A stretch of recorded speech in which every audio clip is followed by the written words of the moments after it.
Okay, so I thought I would make a small tutorial video here just to show you how to create a compound image. I think it's important for you to watch the steps on the screen before you try to do these things to your skull image. So just starting at the beginning here, this page has all of the instructions on it. I'm just going to follow along what it says here. The second image where I've put compounded image, this is the one that I have performed all of my steps on already. And the very first one, my outlined image, this is my original copy. We want to make sure that we always keep the original copy somewhere safe. In case we make a mistake, we always have it to go back to. So to begin, on your screen right now, you should have your outlined image and nothing else. You won't have these two artboards. So let's begin. The first step is to create a new artboard. The artboard option is down here. If it's not here, you can always go up to Window. And we're just going to click on the little piece of paper here to create a new artboard. It's going to come up over here. So what we're going to do with this artboard is we're going to select our skull image. Now make sure you have made that background invisible. We do not want the background layer, the tracer, to be included. We're going to copy and paste it onto our new artboard. All right, so with it still selected, just following along the steps on the screen, I'm going up to Object, top of the screen, Object, Expand Appearance. Now, if when you click on this, Expand Appearance does not show up and it's grayed out, no worries, just continue on with the steps. So you would follow into the next step, which is going to be to click Expand. So I'm going to click Expand Appearance. Not a whole lot seems to happen, but we're still good. We're going to go back up to Object. This time we're going to click Expand. A little window will pop up asking, what do you want to expand? We want both of these selected, both fill and stroke. Hit OK.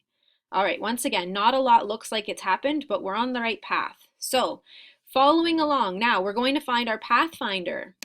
If it's not here, Window, Pathfinder. We're going to now unite all of the lines together. So we click it once. Again, nothing appears to happen. In the same window, we're going to click in this drop-down menu, Make Compound Shape. It's doing some work, and then suddenly this Expand button lights up. That's good because we're going to click that next. Okay, so now the skull is ready to move along. Nothing seems to have changed a lot, but it really has. So put the Pathfinder away. We're going to also get out another new artboard. Okay. On your new artboard, following along with the directions, we're going to make a background. So I'm just going to create a rectangle and give it some type of a color. There we go. Following with the directions, now we're going to select the skull and we're going to copy and paste it twice. So here's my skull. Copy and paste it once onto here and once as our pasteboard option. You'll find out why we need this one in a second.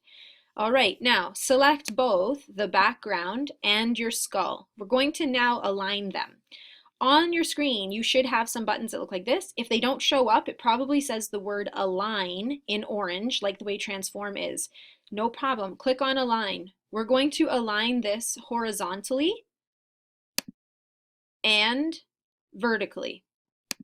Okay, all I did was put this in the center of the artboard. Now, with these things still selected, we're going to go back into our Pathfinder and we're going to find the Exclude button. Now, when you click it, what should happen is that your skull should turn into something like this with nothing but black and white outlines. If, for example, you'd clicked on Exclude and everything turned black, no problem. Go back a step, click on your skull that's on this page and group them by hitting Command G. Then follow the steps again. That should resolve the issue. So when we've done the exclude, this is what we'll get.